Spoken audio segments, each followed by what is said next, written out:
تلنگانہ کی کانگریس سرکار نے ہائیڈرا کے لیے 50 کروڑ روپے جاری کیے۔ تلنگانہ کی ریونت ریڈی سرکار نے ہائیڈرا ایجنسی ڈپارٹمنٹ کے لیے 50 کروڑ روپے کے فنڈ جاری کیے۔ یہ رقم ہائیڈرا کے دفتر کی دیکھ بھال، نئے گاڑیوں کی خریداری اور اب تک کی گئی مسماریوں کے اخراجات کو پورا کرنے کے لیے استعمال کی جائے گی۔ ریاستی بجٹ میں ہائیڈرا کے لیے مجموعی طور پر 200 کروڑ روپے مختص کیے گئے ہیں، جس میں سے ابتدائی 50 کروڑ روپے جاری کیے گئے۔ ہائیڈرا کو 12 جولائی 2024 کو تلنگانہ کے چیف منسٹر ریونت ریڈی نے قائم کیا تھا تاکہ حکومت کی جھیلوں اور پارکوں کو محفوظ بنایا جا سکے، تالابوں کی بحالی کی جائے اور greater Hyderabad municipal corporation GHMC کے حدود میں قدرتی آفت کا انتظام کیا جائے۔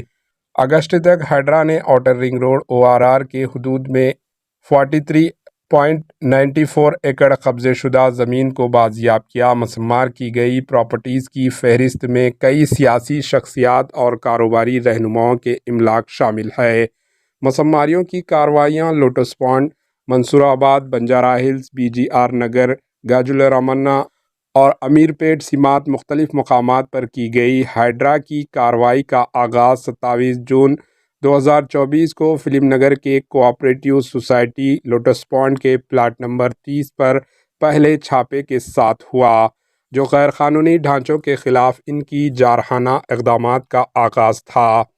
17 اکتوبر 2024 کو ہائیڈرا نے اعلان کیا کہ وہ اہم اور کالونیوں کی سڑکوں کے ساتھ فٹ پاتھ پر قائم مستقل تجارتی دکانوں کو ہٹانے کے لیے ایک خصوصی مہم شروع کرے گی۔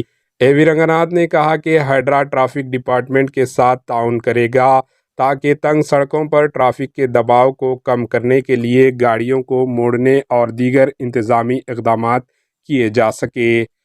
تلنگانہ کی ریونت ریڈی سرکار نے ہائیڈرا کو مکمل پولیس اسٹیشن میں اپ گریڈ کرنے کا منصوبہ بنایا۔ اس فیصلے کا مقصد ہائیڈرا کے جرائم سے نمٹنے کی صلاحیتوں کو مضبوط بنانا اور مجرمانہ تحقیقات کی کارکردگی کو بہتر بنانا ہے۔ یہ تبدیلی ہائیڈرا کو براہ راست FIR درج کرنے کا اختیار دی گئی، جس سے رہائشیوں کو دیگر پولیس اسٹیشن جانے کی ضرورت نہیں رہے گی۔ یہ اقدام تحقیقات کو تیز کرنے اور مجرموں کے خلاف فوری کارروائی کو یقینی بنانے کے لیے اٹھایا گیا ہے تاکہ علاقے میں بڑھتے ہوئے جرائم کی شرح کو قابو میں لایا جا سکے۔ Bureau report, AHN news.